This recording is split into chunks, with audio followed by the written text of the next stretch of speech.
What's up guys, it's me, Kedar, and in this video I'll be taking a look at Dark Dungeons. In the last video we took a look at the first 9 pages of this comic, which was written by cartoonist and diagnosed idiot Jack Chick. The Dark Dungeons comic was meant to convince people that D&D was a game of Satan, even though it's clearly not. But without further ado, let's jump right into this madness. So when we left off on the last video, Debbie, the main character of the comic, joined a witch's coven and can now cast magic. How that works, I have no clue. If I cast magic by playing D&D, my channel would be completely different, and that's a fact. Debbie went to her friend Marcy's house to check on Marcy. You see, Marcy's character died in the campaign with her and Debbie in it, and because of that, Marcy started becoming really reclusive and locked herself away. So now we're on page 10, and holy cow, Marcy hanged herself. Now that's a twist. Now, the most anti-D&D person can see that this is an extreme. Like, when people protested against D&D, most of them never even chose to experience the game. They don't have the sufficient knowledge that comes from actually experiencing the thing they're protesting against. And that practically invalidates their already baseless opinion. What's really interesting, however, is how this pattern of people making baseless comments on something they don't understand is repeating so much. I mean, first there's the Satanic Panic, in which people called D&D a game that corrupts children, and those same people never even played the game. Then there comes the whole video games cause violence shtick, where people blamed video games for causing kids to become violent because they didn't actually want to put in the effort to see what's causing their kids to act like that.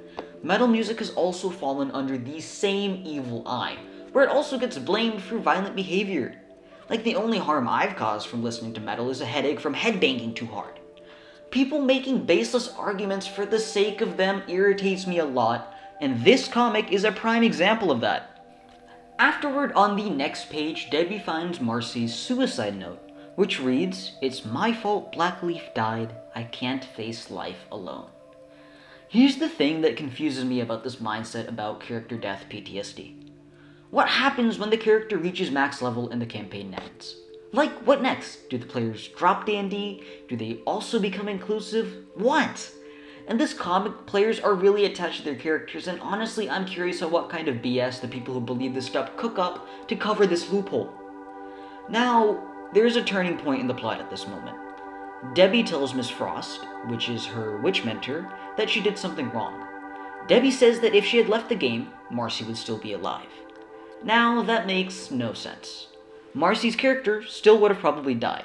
First off, Miss Frost is a terrible dungeon master, as she doesn't even roll dice to determine the outcome of actions in the game, she just wings everything. Secondly, campaigns can go wrong. They go wrong all the time. Debbie shouldn't be blaming herself for the death of her friend. On page 13, Miss Frost tells Debbie that Marcy's spirit was too weak to survive Dungeons and Dragons. What? Playing games has nothing to do with the spirit.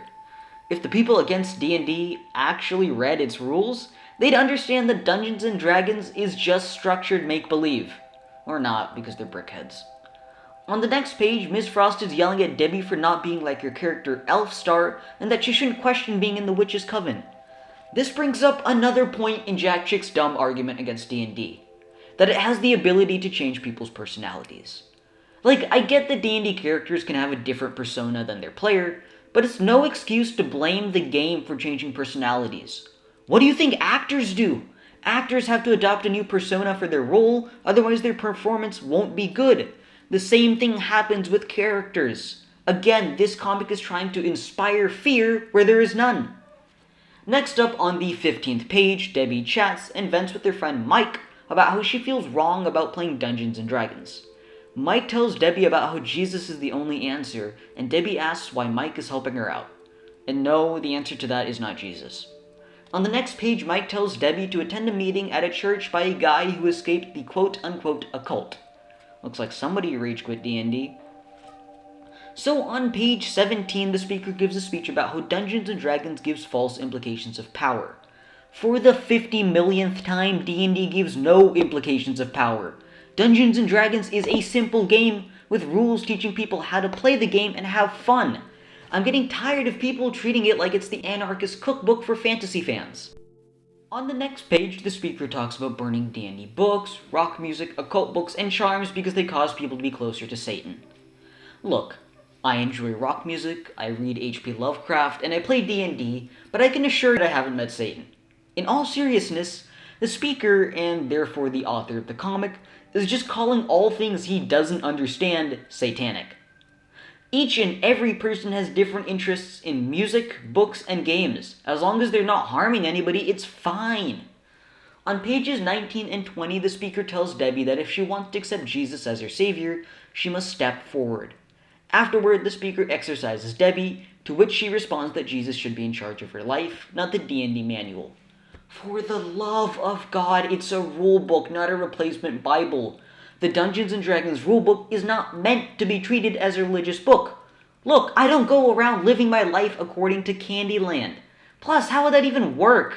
How would you use D&D to live your life anyway? That makes absolutely no sense whatsoever.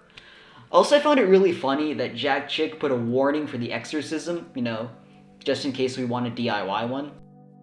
On the final page of the comic, Debbie burns all of her D&D books. Looks like those $200 she made her dad use went to waste. That comic was one wild ride. I think my IQ dropped a few points reading that. It was a crazy, outlandish attempt to convince others that Dungeons & Dragons is the game of the devil. And at first, it worked. The satanic panic was a huge thing in the 80s, but through the hard work of gamers, Dungeons & Dragons was able to escape the evil eye of the public, and now it's well accepted. A lot of people are forming Dungeons & Dragons groups, and it's great to see that what used to be considered a game for weirdos, nerds, and outsiders is becoming more and more commonplace. That was Jack Chick's Dark Dungeons. That comic was utter madness. But if you want to see more content on the history of board games, please leave a like on this video and consider subscribing. If you want to help me even more, check out the Gladiator trading card game, a trading card game that I've developed that combines aspects of both board games and trading card games. A link to its shop page will be in the description down below. Have a good day, and I'll see you in the next video.